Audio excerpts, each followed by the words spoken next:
Okay.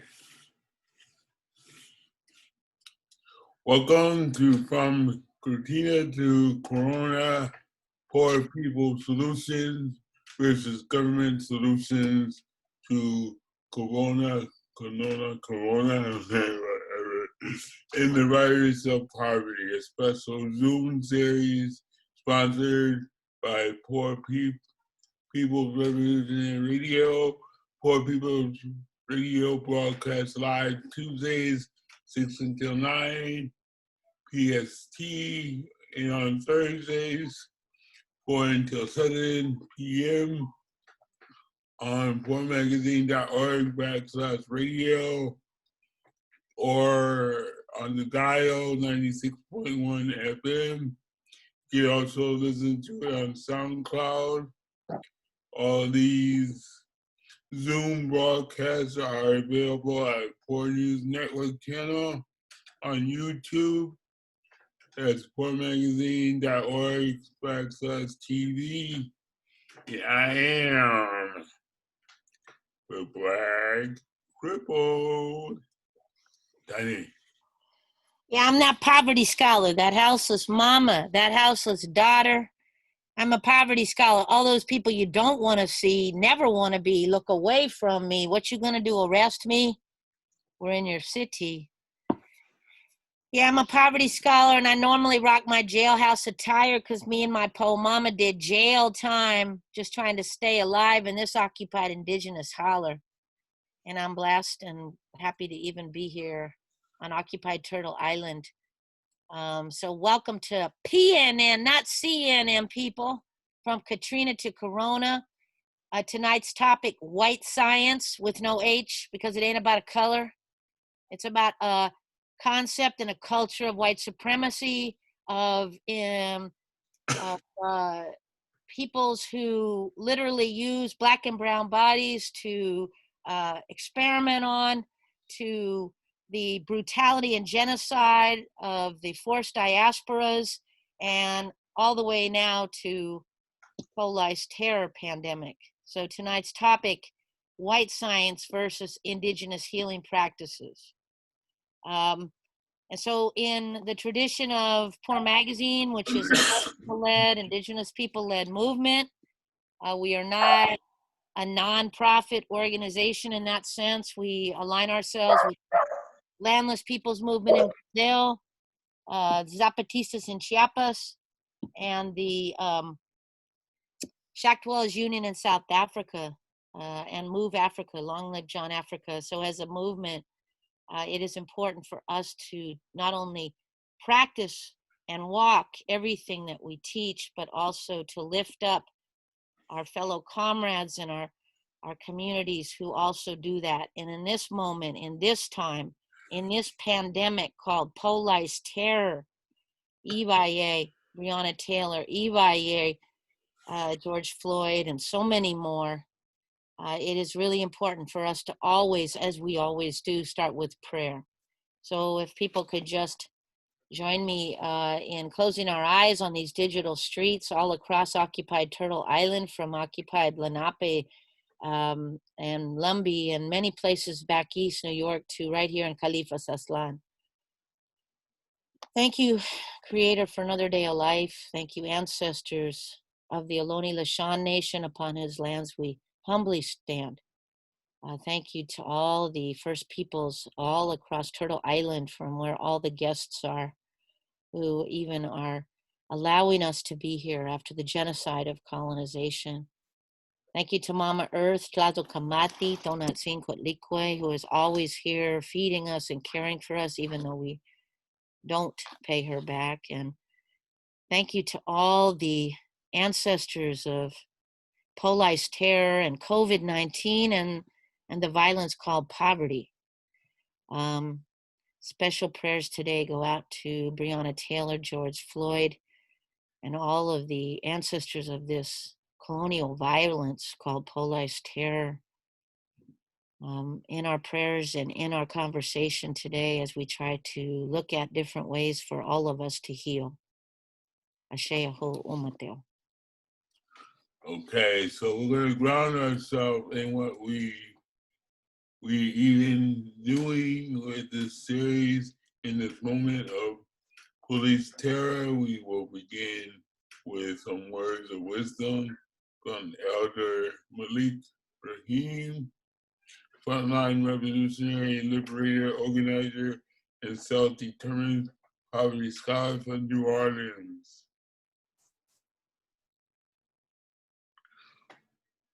Served over 500,000 people in the 4 years that I was a part of Common Ground. And we never received no assistance from the city, state, or federal government. Right now, we have been wiped out of the history of Common Ground or of Katrina. We have never been invited to anything. The city have never acknowledged that we even exist. You know, and it's only because of the fact that I founded Common Ground as being a member of the Black Panther Party.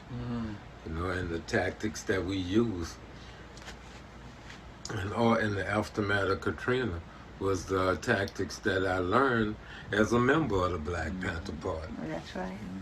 So they will not allow that to happen. That's right.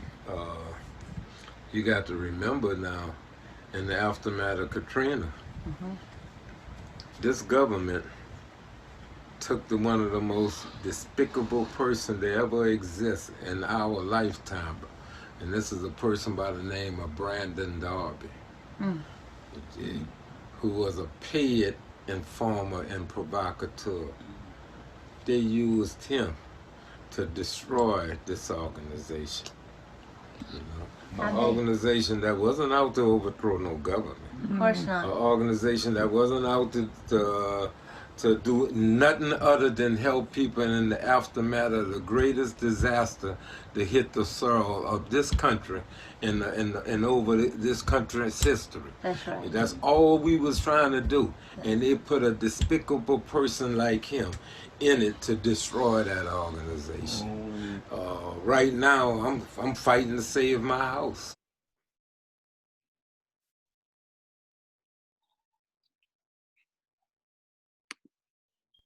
To watch any of the powerful interviews with Malik Rahim, who you just saw from Common Ground, which is a powerful poor people-led movement that was literally one of the very important grassroots movements in Katrina. That's Hurricane Katrina. You can go to PoorNewsNetwork on YouTube and just search Malik.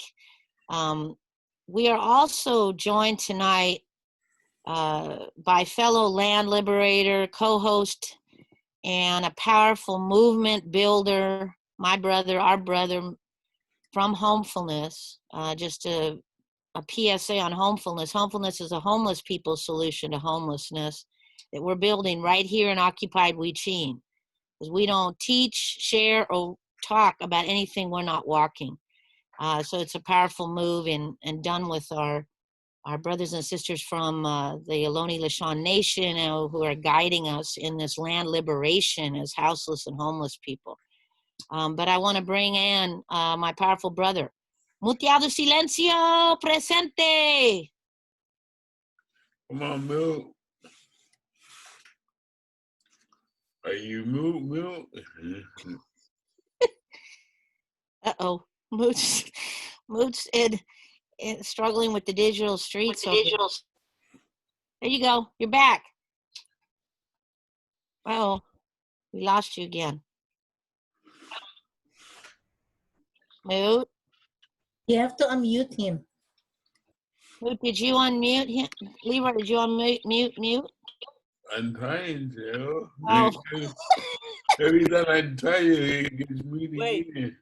All right, there you go. You're in, Moot. Leroy, I just did one of my best intros ever. Nobody hear it. I love you, Leroy. Muteado silencio, presente y me alegro. Mis palabras son mis balas. Mi lápiz es mi arma. We didn't cross the border crossed us. Aquí estamos, si no nos vamos, si nos echan, nos regresamos. So welcome, familia. Please excuse our technical difficulties as we poverty scholars trying to figure this whole Zoom thing out. Today, we want to talk about tonight's topic. We are blessed to join by author, poet, community healer, Luis Rodriguez, healer and author Jasmine Sedula, healer and danzante, and also another author, Chicueyi, and a healer and nurse and visionary, Sakilala Smith from New York. And so there's going to be some powerful talking going on here. Yeah. And we just love that all the folks are listening. We love everybody who's watching. We can't do any of this work without all of us, right? But we wanted to get started right away without further ado. And because our sister from back east was in these streets fighting for against the pandemic called pro-life's terror, we're going to actually change the order a little bit and bring one of our beautiful Poor Magazine family who happens to be infiltrating AKKdemia, Vassar, and is also an author, co-author of the powerful book Radical Dharma. Yasmin Sedula, join us. Talk, please. It is my honor and my pleasure, Tiny, Leroy, everybody, to be here today with you all. I just can't even imagine my life without this community, without this intelligence, without these minds and voices, and without this medicine. It has been a long journey. It has been a long journey to be able to even think about alternatives to Western medicine in this moment. That's part of its effect, is that it makes us forget that we knew how to be well before it arrived, and that it is what is making us sick. In fact, we internalize the idea that it's, oh, my problem, that it's my suffering, that it's all my responsibility to heal all by myself. And it was this kind of logic that was lodged in my stomach and in my body in ways that I couldn't see, I couldn't feel, I couldn't even then change until I found another kind of practice. I found another kind of way. And so much of what I've, found in this process of like letting my rebellion really from Christianity have a seat, take a seat and find its own roots in something a little bit deeper than rebellion. So I am, as they say, an author of this book called Radical Dharma, Talking Race, Love, and Liberation. It's a co-authored book that I was honored to be a part of over the year leading up to the election of 2016 with Reverend Angel Kyoto Williams, who is a Zen priest and sensei, Black, queer, medicine coming from New York, and also Lama Rod Owens, who is a Black Southern Christian queer who converted to Tibetan Buddhism as part of his healing process. It took a long time for me to understand that meditation and Buddhism wasn't something that was resonating with me just because I encountered it in white supremacist spaces, in white elitist spaces. It is a technology, it is a medicine that is much older than white supremacy and had its birthplace in Africa, as I learned when I was in community with Black Buddhists earlier last year, with 70 Black Buddhists who were mingling their indigenous African traditions, their like synchronized religious practices from being colonized with a practice of contemplative meditation, embodied practices that are all about unlocking the hold that white supremacy has on our imaginations of ourselves, on our ability to heal ourselves, and our ability to see each other. So just today, we were holding space in a park in downtown Poughkeepsie in solidarity with the actions of Black Lives Matter that are happening all over the country and throughout the world right now. There were police there before we even entered, And the technology of meditation was one that I was grounding into when it became clear that we were going to need to talk to them first. So in talking to them, we found that we were not the people that they were there to criminalize. It was the houseless people who stay in the park, who they then used the space of protest that we were creating as an alibi for displacing the people who had already been there. This is what it does. It makes it impossible for us to be able to drop into community, even though those were the people that we connected with first when we came into the space. They immediately turned us against each other. Wow. And then within the group, the fractures continued. Black men felt they didn't have space to be as angry as they should be without being a threat to the white people who are allies and accomplices in the space, right? There's so much separation, there's so much silencing, and there's so much squelching of our own humanity for the sake of the preservation of white supremacy, for the sake of the preservation of white medicine, that we are destroying ourselves. And that kind of dissociation, that kind of disembodiment is precisely what I am working through Radical Dharma with my sensei and lama, Dharma Sibs, to heal.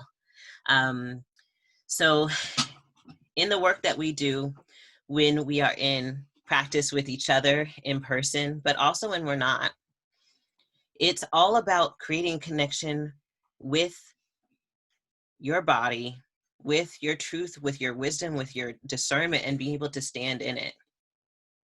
So many of us have been trained to shrink, to be stuck, to be silent. And it takes practice. It takes felt resistance to that feeling of being insignificant. I can't even say it. I can feel it in my body. That silence, that stifling, that stuckness that wants to keep us all in the place that it has designed for us. And in this moment, we really need to be bold, be brave, and push our own limits. I really think that that's what we're being called to do, y'all, is step into a power that we only can imagine in our wildest dreams, but we can practice it through meditation, through contemplation, through being able to identify what is holding us back, what is toxic in our lives, and let it go. So we start with finding our feet, with rooting down into the ground and tapping into the wisdom that only it holds. We begin by finding our seat and being able to discern what percolates there. So much repression, so much dissolving of our own force, our life force, comes by shutting us off and making us all just what we are in this room right now, just talking heads, when every part of our body holds truth, holds history, holds story, holds generational instruction and guidance and beacons and lights. We have the tools that we need. Sometimes all we need to do to be able to unlock it is to drop into those parts that have been cut off from us without our permission, without our consent. Reclaiming our seat, we can begin to move up to our inherent dignity and finding our breath and finding our length through the crown of our head and creating that relationship with heavens, with that which is beyond belief, and then broadening into relationship with each other through our shoulders and allowing our heart center to be vulnerable so we can actually be able to feel what is coming up for us right now. In my own lineage, my head has done a lot of my thinking for me, and it has been very hardwired by white supremacist thinking, by elitist academic thinking. The way I'm infiltrating the academy is not with my head. It is with my heart. It is with my feet. It is with my seat. It is with my inherent dignity that rage against the machine of my own brain sometimes to let me know this is not the way. This is not the way. So in relationship to healing, beginning to to have our own relationships with our body, with our breath, with our depth, with our dignity, and with our seat, then we begin to think about who are the ancestors at our back, who are holding us up, who are showing us the way. What are their resources? Who do they turn to? Who are their ancestors? And call them into. And when we start to feel that we are supported by more than just our own will to survive, we are supported by the will of generations upon generations that came before us in order to see through darkness into a new way. There is so much more spaciousness here than we are allowed to see in our tiny, tiny blocks and cells of individuality that this Western society encloses us in. On the horizon, we see future generations, not just those children we will bear, for I know I will not be bearing any, but those children who we are connected to, who we are teaching, who we are guiding, who are going to look to us for direction. And we think about how we can fill up the space that we occupy between the past and the future. Drop into what matters for us and act, eyes open, feet grounded, heart full.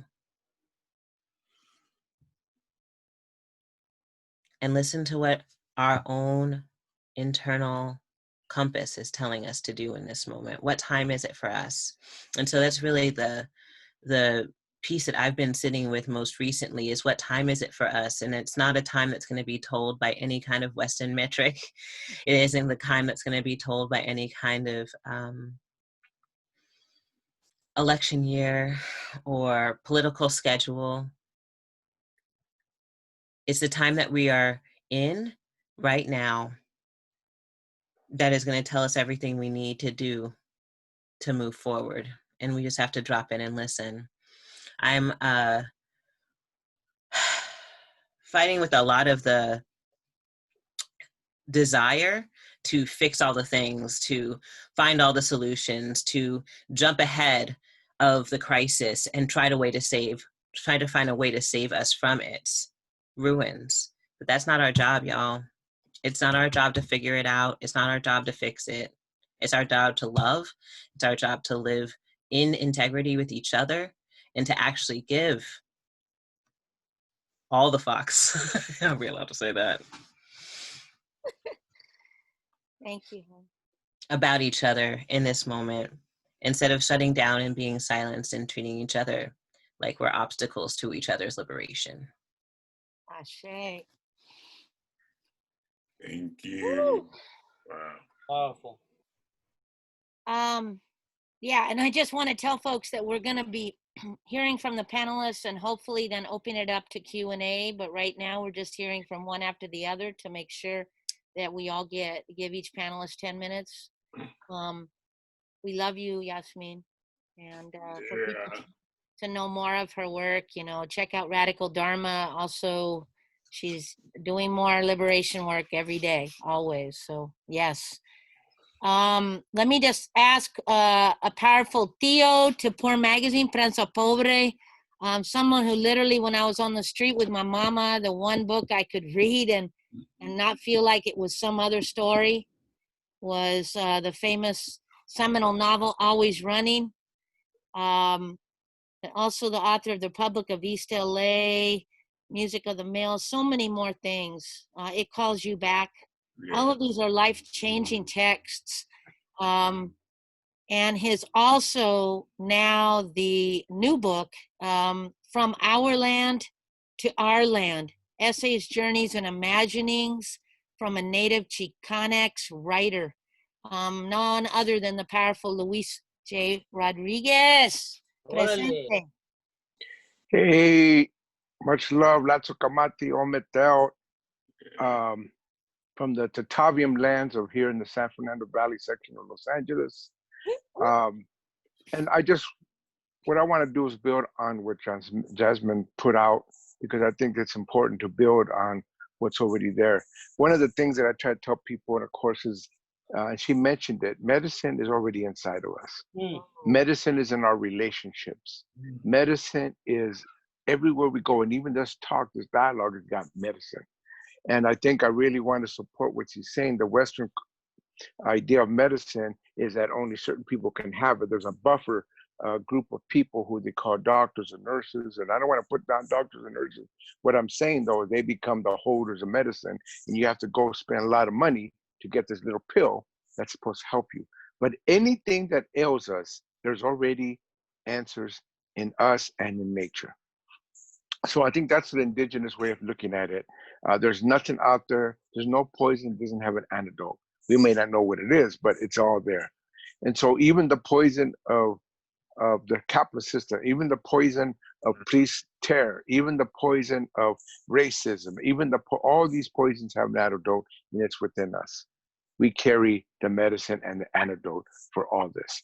So that's one thing. The other thing is I do want to honor where people are at right now, because there is a lot going on, particularly after all this period of pandemic and all these people that have died and gotten sick.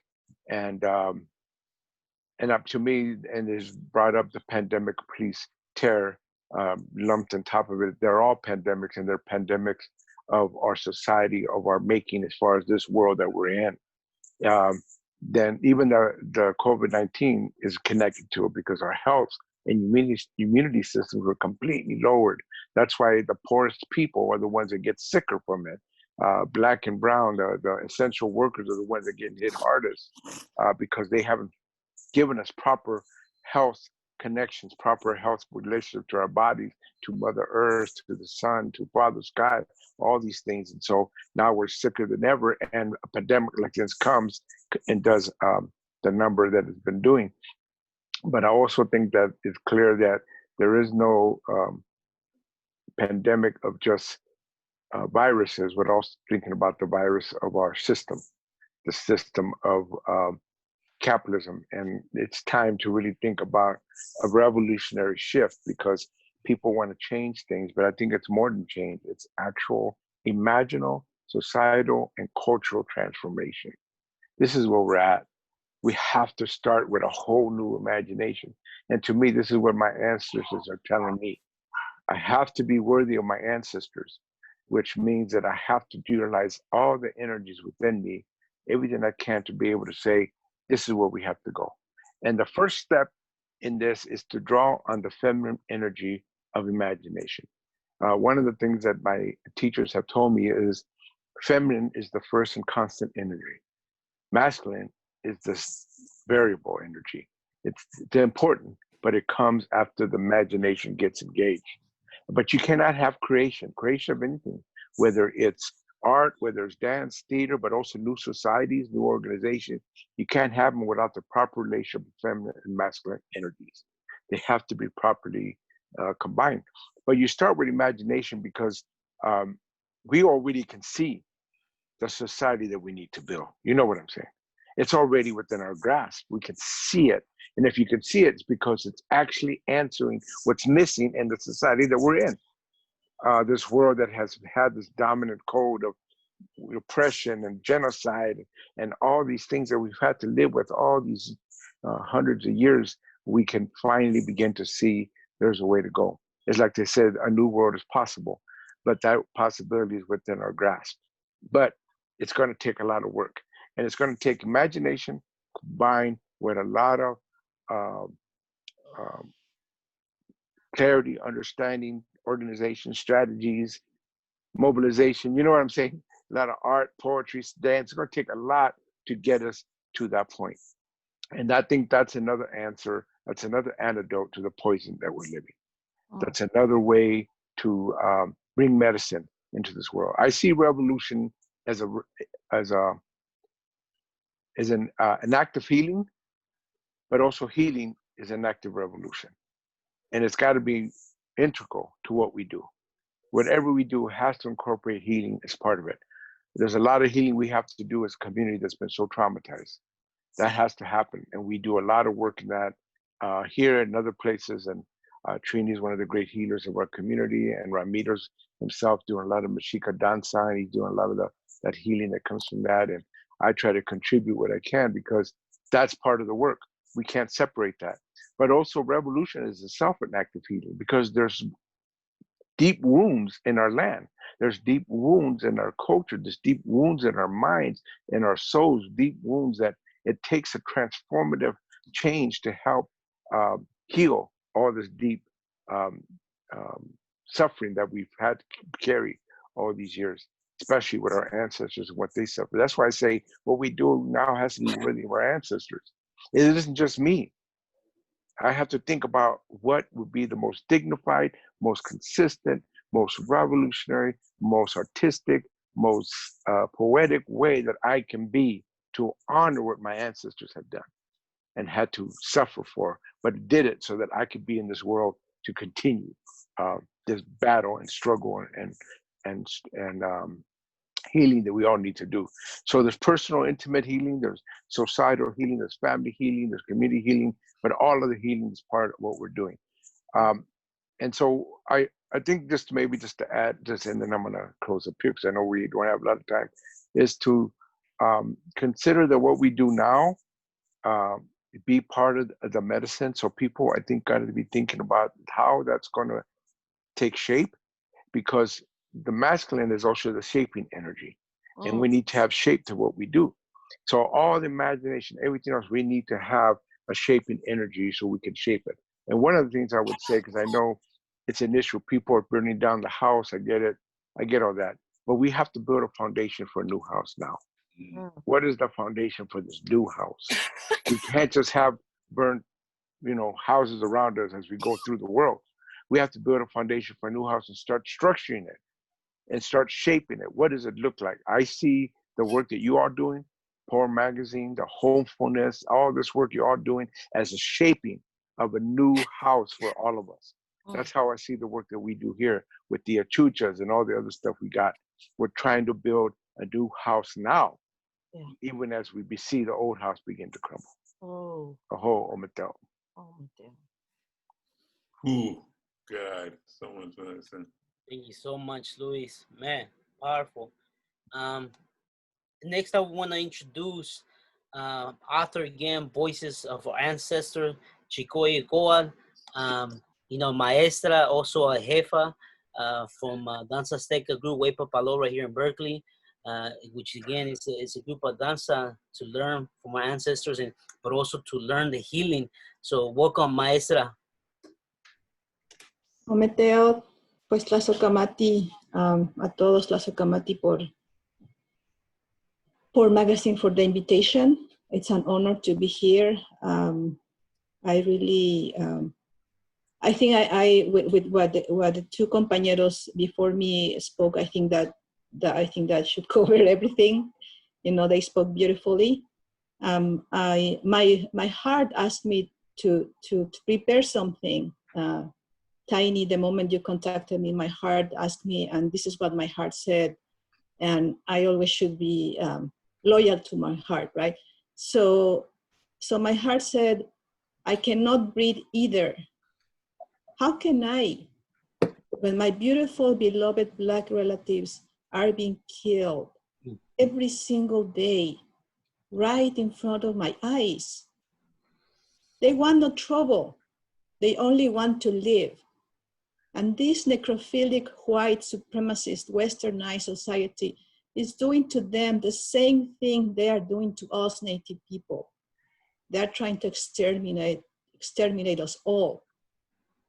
Mimis Tlazotla Black relatives, we appreciate your essence, Black relatives.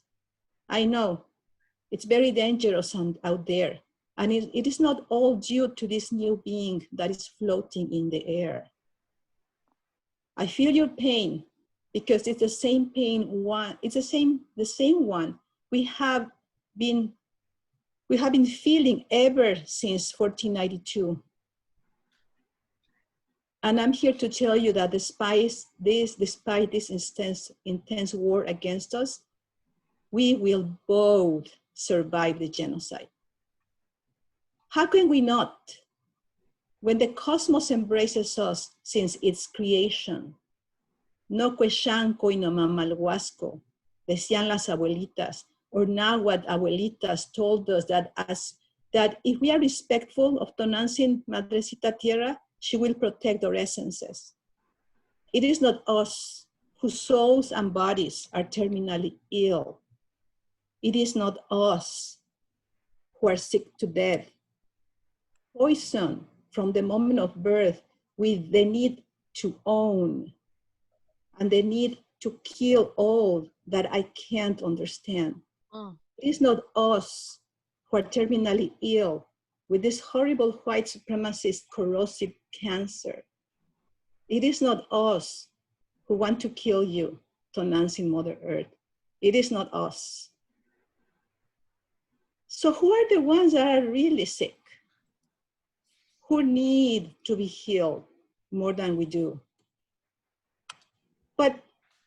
But you still might think, well, where do we now, what people, Native people, get the strength to continue moving forward, to continue fighting for our lives when we are surrounded by so much illness, by so much white hatred? Tehuantzintzi Yokoshkayome, we now, what people, are peaceful people. And we only want to live too. And we have survived, we have been surviving. We have never been alone, even in the times of Inquisition, in the times of blatant killings, even in the times of blatant extermination. No, we have never been alone. We have always been protected by our first and most important Pactinemi, or medicine, or beloved ancestors. Or abuelitas and abuelitos, grandpas and grandmas, nanatzin, totatzin, or venerable ancestors. They gave their lives so that we could precisely survive the genocide. Their offering of their lives has not been in vain. It won't be in vain as long as we continue practicing what they taught us, the sacred Anahuacan and Toltec traditions.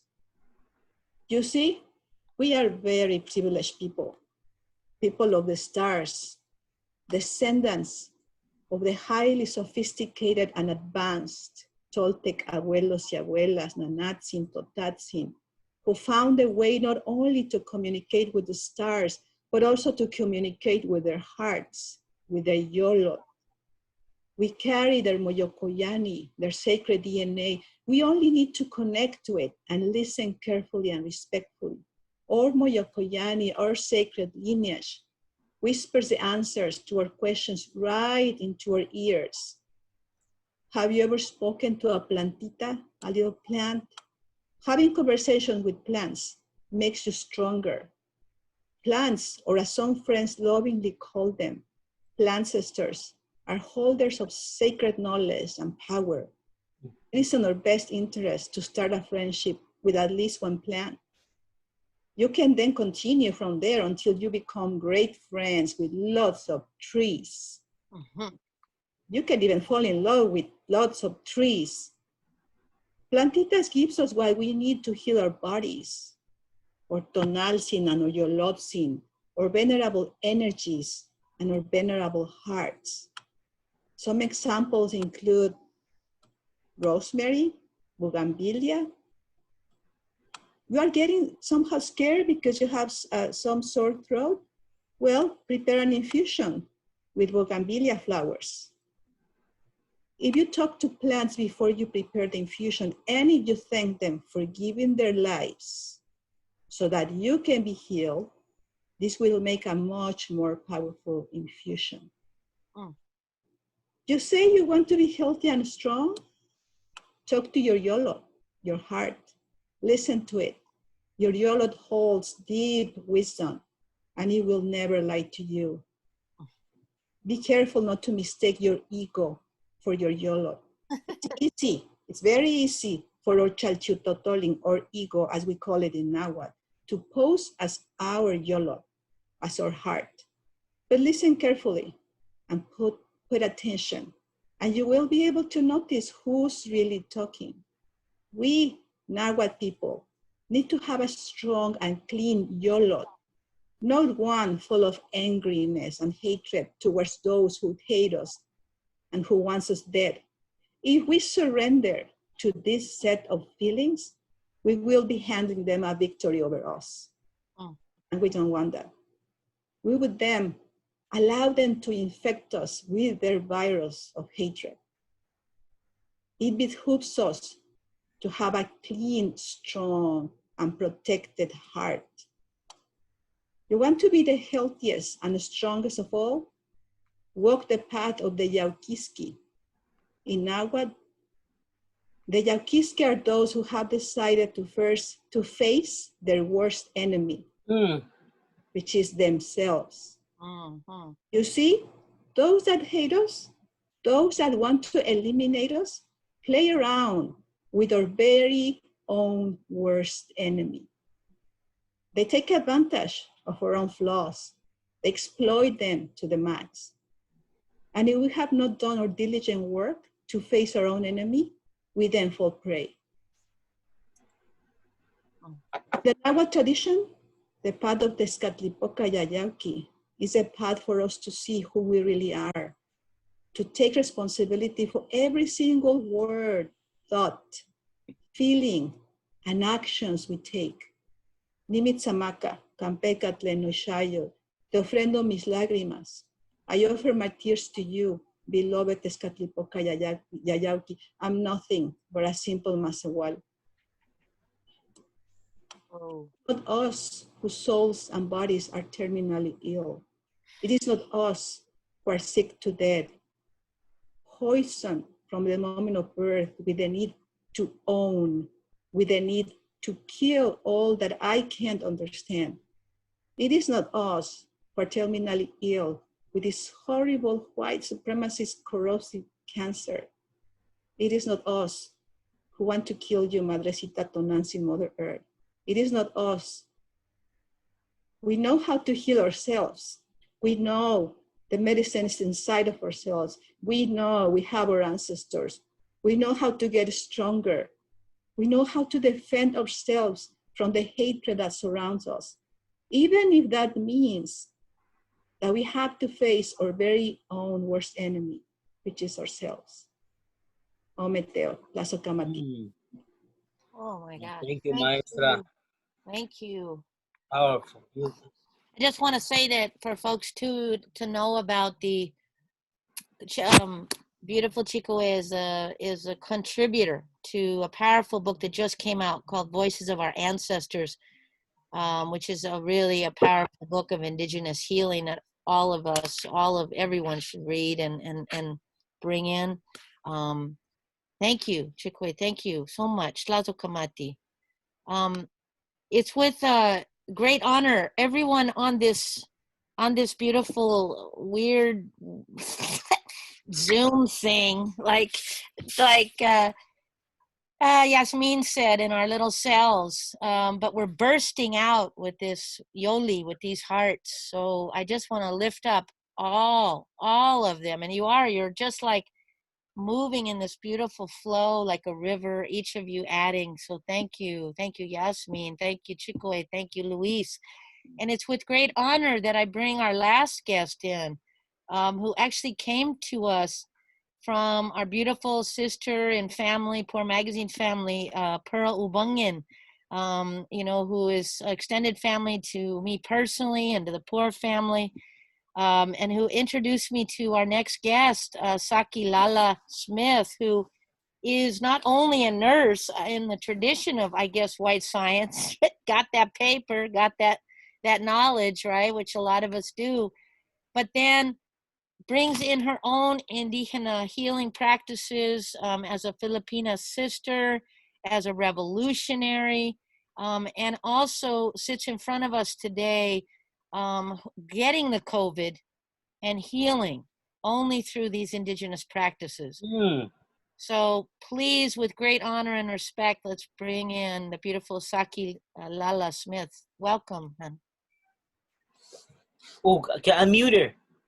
Uh-oh. All right, I need to find her. Okay. Yeah, I unmute myself. Oh, good. Thank you. Thank you. Even better. Okay. Even better. Oh my gosh, you guys are a powerhouse, and I'm so honored to meet everybody. I see some photos and I see names, but I feel the energy. I feel that these are my people, sort of. You know, like I belong. I studied nursing when I was 57. So the white medicine is something that I just learned. But my father is a doctor. So I've lived with white medicine. Okay. But I'm always having a but. But on the other hand, he was one of the first doctors that studied acupuncture in China. So he brought with him a lot of Eastern medicine that we practiced at home. Then when I was in the Philippines, I was part of the Barefoot Doctor team. I was a full-time revolutionary, die hard in the Bunduks, with the farmers, with the New People's Army. And we didn't have drugstores, we didn't have pharmacies. So the medicine of the poor, medicine of the masses, medicine of indigenous peoples, medicine of the land, of the earth, is what made us survive. Because we didn't call the medicine of, we didn't call it white medicine, we call it the medicine of the rich. You know, so I feel that I have both worlds. I experience both worlds. And I'm grateful for that, because then I'm able to navigate both worlds, especially when I was 20 days COVID and my goal was not to get to the hospital. So maybe as Pearl and Tiny will have another maybe session for those details, because I had the other webinar. It took me 2 hours, and I just have 10 minutes to kind of bring a nutshell of what it is between the white medicine and the revolutionary medicine, whatever you want to call it. Sometimes we call it Western medicine versus Eastern medicine. But I'd like to maybe put together, you know, by the way, I love the sharing of Yasmin, Luis, and Patricia. It's like, what I'm going to say is like summarizing all the things that you guys have said, and I just connects it so much.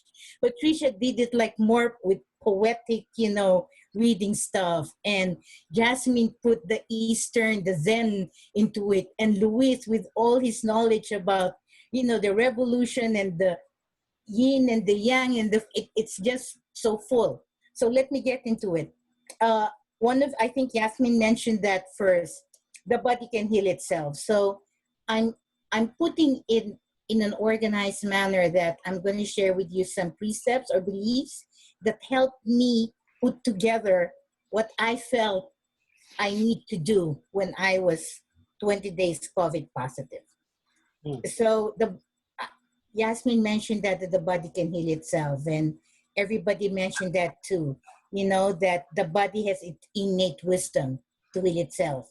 Now, this is, I'm saying this as indigenous people's way of thinking, that the body has its knowledge of what it is that needs to be healed, versus white medicine saying you need to see a doctor first.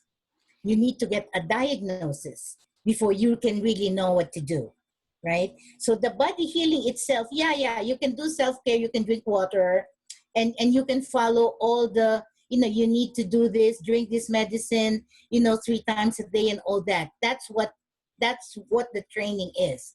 When we say, I'm a nurse, I'm Western trained, you can't get a license in New York or any place in the US or any place in the world to be a nurse or a doctor unless you have training in Western medicine.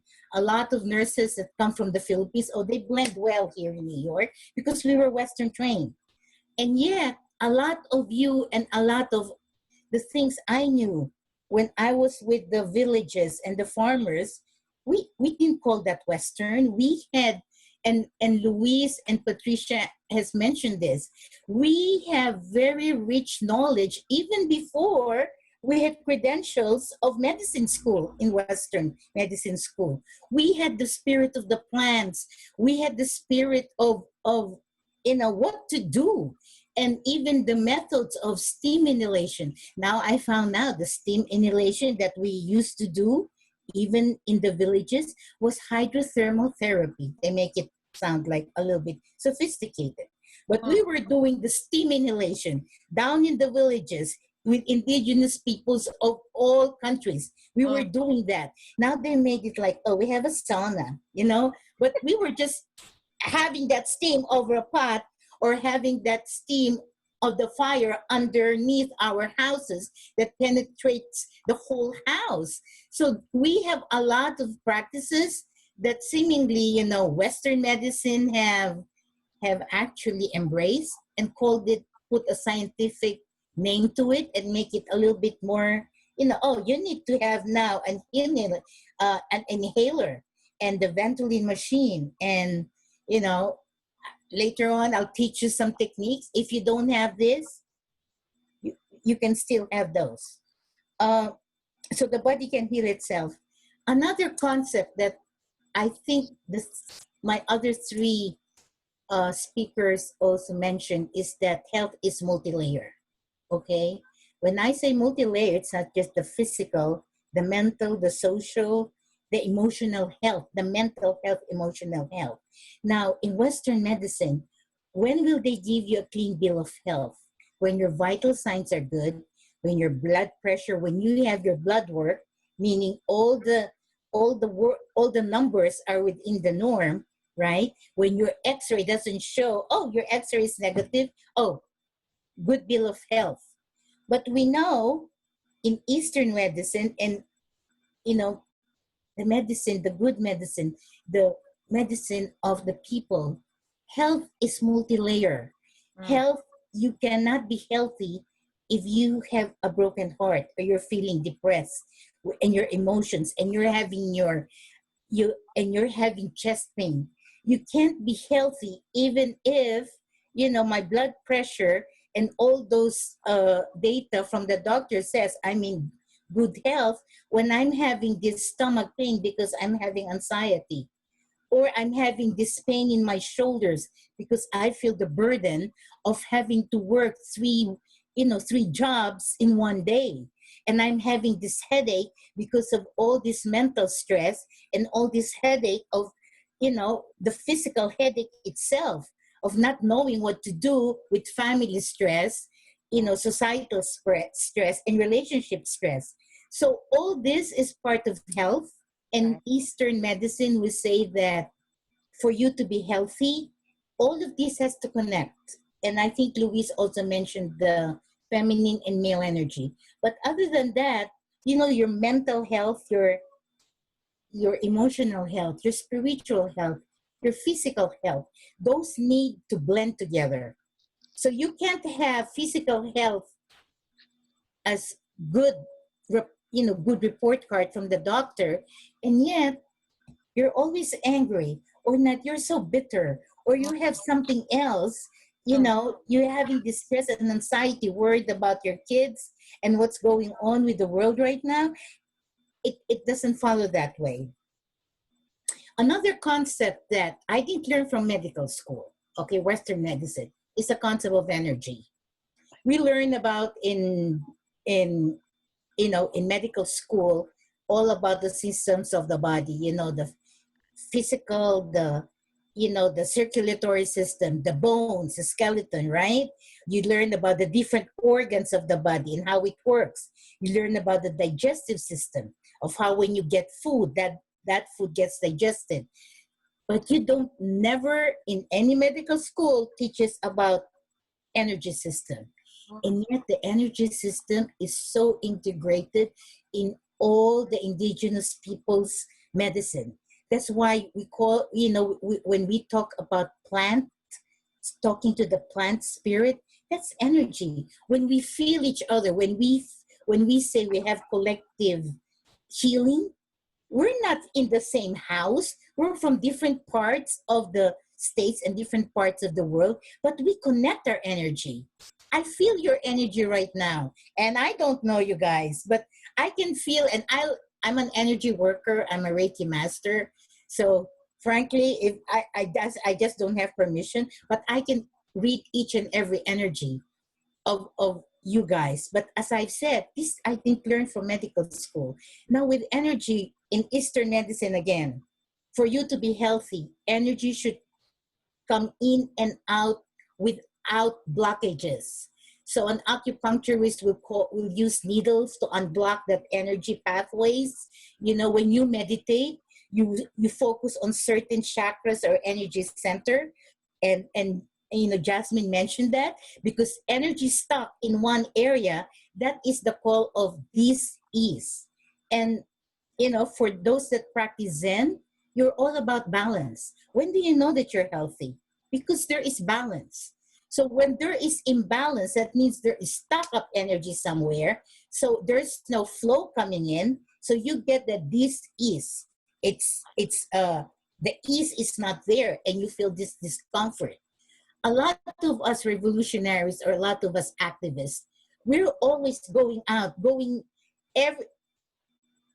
we think of ourselves last, okay? We need to go to this meeting, boom, yes. We need to do this deadline, yes. Somebody needs help, yes. Drop everything, yes. I don't have money, I have only this. Somebody needs, yes. Our comrade needs this, and everybody else, and we're last. And then guess what? We're the ones who are always sick sometimes, and self-care is not part of the agenda. When I was a revolutionary full-time, we didn't have that in the plan of care. We didn't have that in our program. We didn't. On the other hand, what does white medicine say? Only self. Okay? Only self-care. Myself. If I'm okay, never body the rest. So it's an extreme. And what we're trying to say is that it shouldn't be an extreme. We take care of ourselves because then when we are better, we're better serve others. You know, when we say put your oxygen mask first, you take care of yourself. Get as much sleep as you like in between the days that you have a deadline and you have to go to rally or something. When you know you have a lot of mobilization, well, heck what? Get that extra boost, get that extra sleep, because you know you have to be there so that after the rally, after the 3 days so-and-so, you don't crash. You know, all this has to be part of how we think. But Western medicine does not think of that way because for them, it's just one layer, right? It's just the physical layer and nothing else. When I want to touch a little bit about the energy, you know, because energy, as I say, is everything in the body. Energy is also an expression of health. When you are angry, do you know that the liver stores, angry energy? When you are always worried, it's the stomach that stores that energy. That's why people that has ulcers, that's somebody who worries a lot. Somebody who has a kidney problem always, that person is so fearful. You tell me your physical ailment and I'll tell you the energy and the emotional, mental that is connected to that. Because we're just one person. That's why when we talk about the virus, Western medicine only talks about virus. What do we do? Fast medicine to kill the virus. Indigenous peoples, we talk about the whole person. We're not just talking about the virus. So when we talk about healing, we're not just finding ways how to combat the virus, we're also finding ways to heal ourselves so that whether you have the virus or not, or whether they say there's another wave or not, your body is ready, your emotional and mental psyche is ready. Whatever sickness comes, because you are in the right place. And when you don't have medicine, when you don't have the pharmacy, way out of the Tylenol, what do? Right? And you don't have your blood pressure medicine if you're used to that. What do? If you don't have money to go to the pharmacy and buy all the prescription that the doctor says, what do? You go back to the basic that we learned before Western medicine even came. right? We go back to the things that our ancestors have taught us. Okay, I'm getting the roundabout. So let me one last, and then we can maybe, some other time.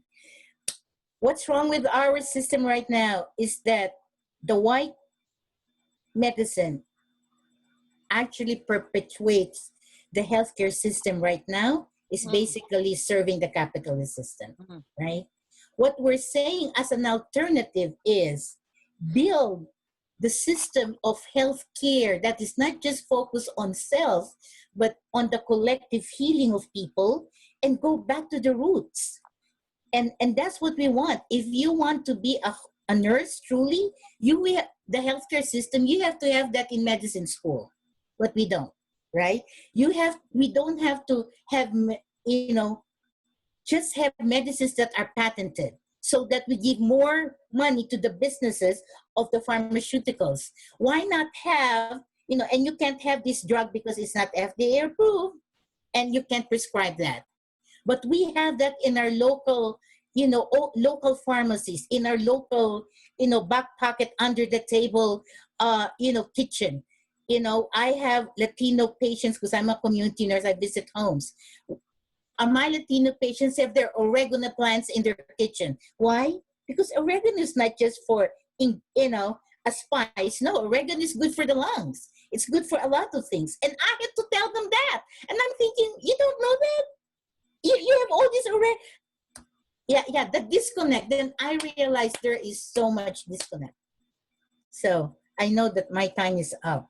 And there's so much to discuss. So maybe we'll discuss that some other time. Right. Thank you, Saki. I just want to say so people, Saki offered to do a longer training. Again, she's 20 days free of the COVID. And we're going to be hosting that in Poor Magazine, thanks to Pearl Bunyan. And so others, if you want to join in, if there's anyone in your families who has the corona, it is getting close to us at Homefulness. So we're feeling this. Thank you, Saki. We love you. Go ahead, Leroy.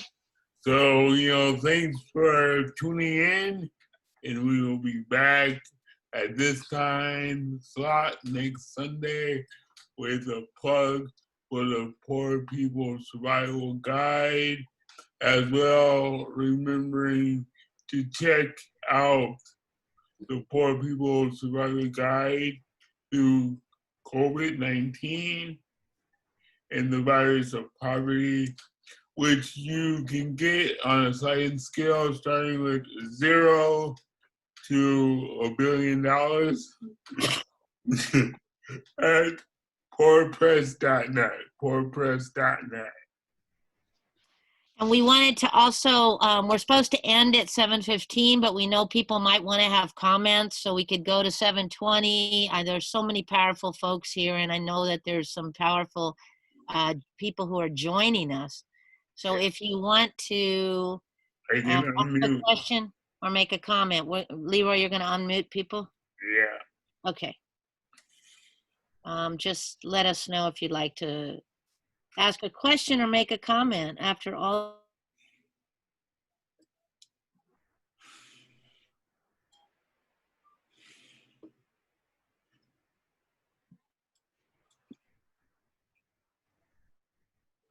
Hello? Ramiro, did you want to say something? Hey, Ramiro! Hey, Ramiro! How y'all doing? It's good to be here with all y'all. Lots of kamati to everyone for having me be here. Thank you, and I just want to say that it was good to listen to all these my teachers and just to be a part of this conversation about our Western medicines, because not our West. The difference between Western medicine and our medicine, our native medicines. Sorry about that. Because like for me, it's through what things that we've been through in our lives, the traumas and the experiences that have put us in sometimes in bad states. Our native medicines is what keeps us, being in a more, I don't want to just say positive but a transformative state. You know, I had to change my life to be where I'm at now, or I would have still been going down that path that was, you know, causing a lot of destruction and chaos in my life and in my family's life and even in my community's life, you know. So I really appreciate that. I just want to see if, you know, if anybody wants to say something about how these medicines from whoever was, you know, speaking, how can it, especially our young people, you know, when they don't understand it, and especially how we've been losing a lot of our elders because of COVID, and so a lot of those teachings are disappearing. I just want to see how we can be able to, if anybody has any ideas, how we can start having this dialogue with our young people, because they're pretty much getting lost, you know, and we can see it, and it's even just evident right now with all this, the riots and all the looting that's happening, and there's nobody guiding them, to helping them to understand, you know, that there's a better way to do all of this, you know. And so I just want to see if anybody maybe could talk a little bit about that. Yeah. Thank you. Did anyone ever respond to Ramiro? I mean, I have a response, and I don't consider myself a healer, Ramiro, but I want to defer to other folks. Anybody? No? Okay, I'll say something. I mean, Ramiro, you know, we do the Liberation School here. We have a lot of young folks who come out of poverty, disability, homelessness, right? It's an interesting thing, because it kind of reminds me of what Saki was saying and all of you were saying. But one of the things that we talk about a lot is how we get colonized away from our teaching, right? How the solutions that are thrown in front of our youth, these video games, you're right, the digital streets, the Insta scams, you know, the TikToks and all that ish. So it's almost like Indigenous healing isn't, if it's not cool, and if it hasn't made its way onto TikTok or Insta scam, good luck, right? and it's actually a real thing, though. I mean, I'm not putting down our youth for that. That's their world. That's their world.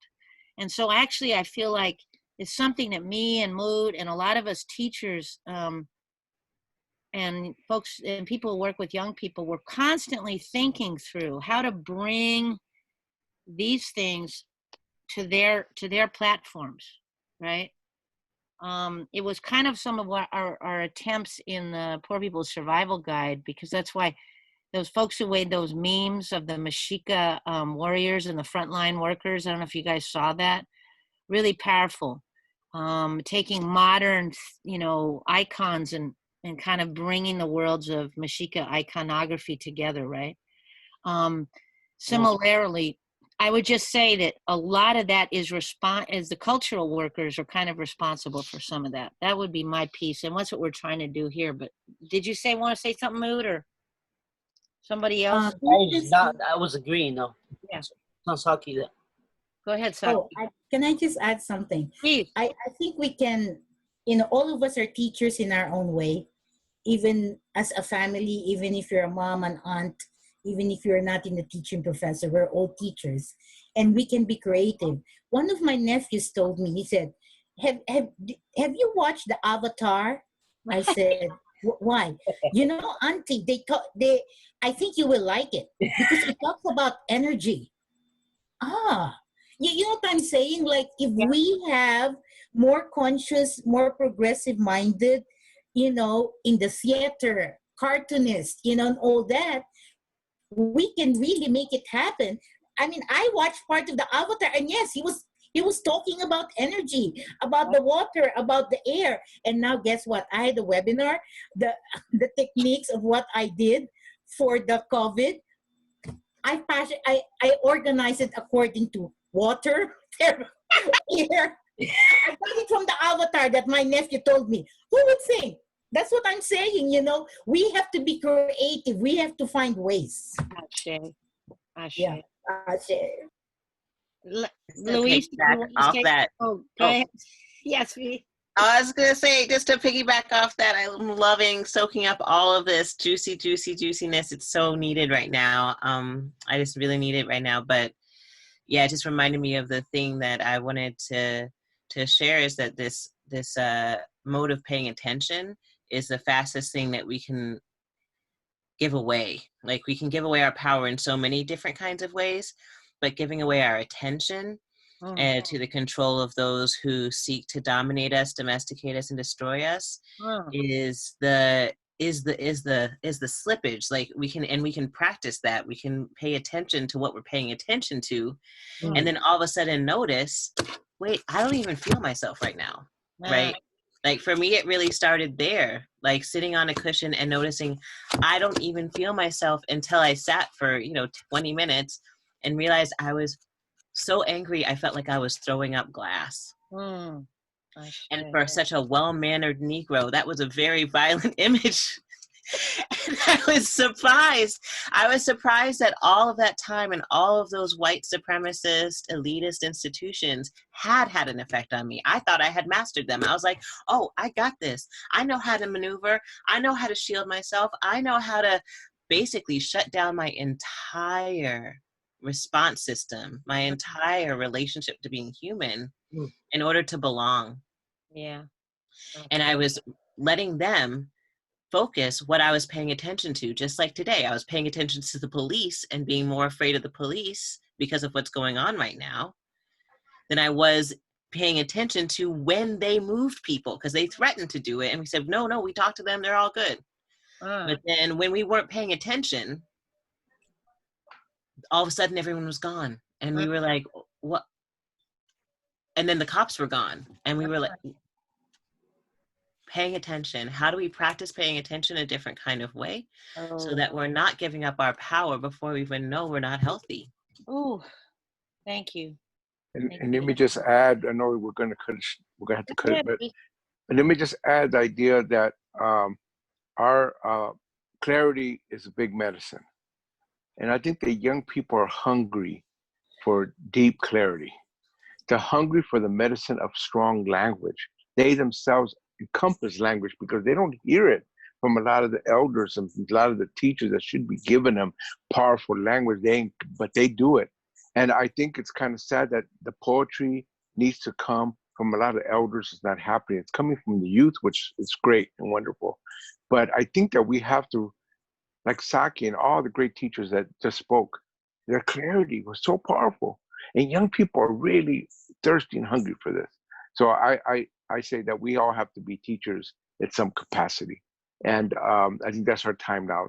Step into that area where elders have not been able, for genocide and all kinds of reasons, have not been able to fill. We have to fill it now. This is the time for us to do that for our young and for anybody that's trying to understand revolution, but indigenous ways and all the corporate connections that we have to have, all these relationships that we haven't built. We need to bring that clarity to them. Ashe. And Tiny, if I can add. Yeah, please.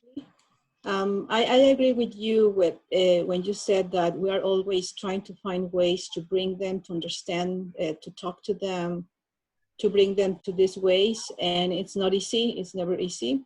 But I think one of the things is for me it's respect them. They can be 1 year old, 2 years old, 3 years old, 10 years old, 12 years old, doesn't matter. Respect, right?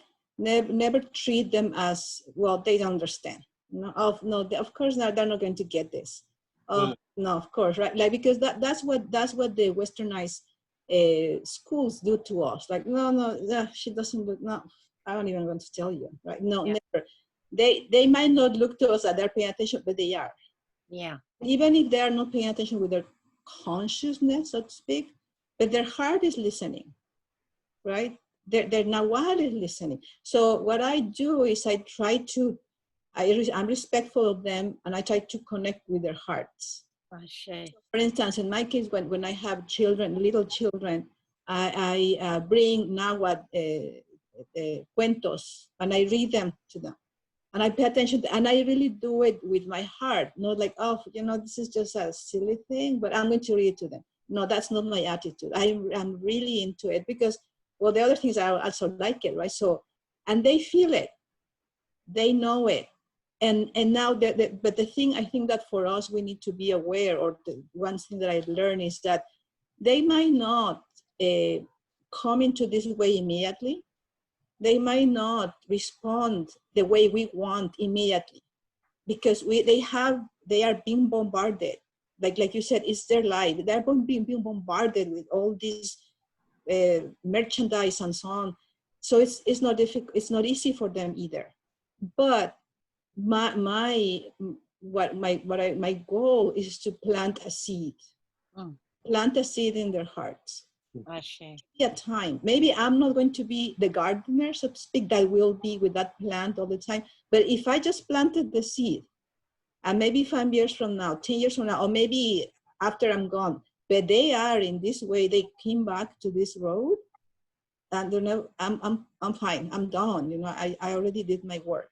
I think it also comes to us that we should accept that we won't see a lot of stuff, but they will do it, right? Whether with us or with somebody else, by themselves. And this is that's perfect. And I wanted to say, Ramiro, and to everyone also, that because one of the things I've been telling people, even about this moment, you know, POOR has a lot of followers of very young people of color. I mean, it's kind of the work that we've done for a lot of years, so I feel blessed.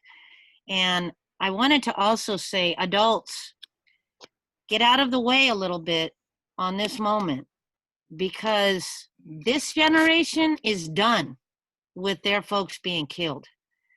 And the looting, quote unquote, and the violence, a part of that is, that's their process. And I know it's really controversial to say that. And I'm not talking about the white supremacist Trumpians who are, you know, who are doing a lot of the crazy ish, because they're joining now. But there is also just a lot of anger and rage. And sometimes that needs to be the movement, the pivot out of capitalism. Because let's be real, some of us adults also have just enabled it. I don't mean this crew, but you know what I mean? Well, let's go back to our JOB. Let's go back to our college class. Let's go back. Guess what? Because of the pandemic and all this ish too, these young people got nothing to do. On another level, they're making a move. And so there's part of me that's trying to been telling other adults, let some space happen, fam. We don't got to control this moment. And also give more, like you said, Chicueyi, give more respect to these young people's anger and rage. It's real. And I'm talking about a lot of young POC around here who are just saying, no, bruh, no. So I actually think more importantly, just, you know what I mean, is to shift a little bit of our control aspects that we do as adults and elders and go, wait a minute. Let's let a space for that rage. Maybe it's that time, yo. Right? We gotta close out, beautiful people. I mean, we could stay here all night and talk to y'all. This is unbelievable. So much medicine. I do want to say everybody's invited to the Decolonize Academy promotion ceremony. If you want to see some conscious young folks, it's going to be tomorrow on Zoom at 12 noon. And it's going to move pretty fast, and it'll be exciting, and it's an open, all the elders of the whole world are invited. So we'll send a link out if you guys want to join in. And we love you all. And Saki is going to do a training, which we'll let everybody know about. We all need to heal. You already know, on every level. We love you, Chicueyi. We love you, Jasmine. We love you, Luis. Ramiro, Jessica, Trina, Trini. We love you, Trini. We love you, Pearl Bunyan. Thank you for Ramiro. Likewise. All right, we always say a chant, so we can all join if you feel it. Change won't come from a savior, a pimp, or an institution. Change only come from a poor people-led revolution. Thank you, everybody. All right, good night, people. Thank you so much. And this will go out on PoorNewsNetwork as well, so we'll send out the link. On YouTube, yeah. Good. Thank you so much, everyone. I love you guys. Thank you, Trini. Thank you, everybody. Thank you, everybody. Thank you.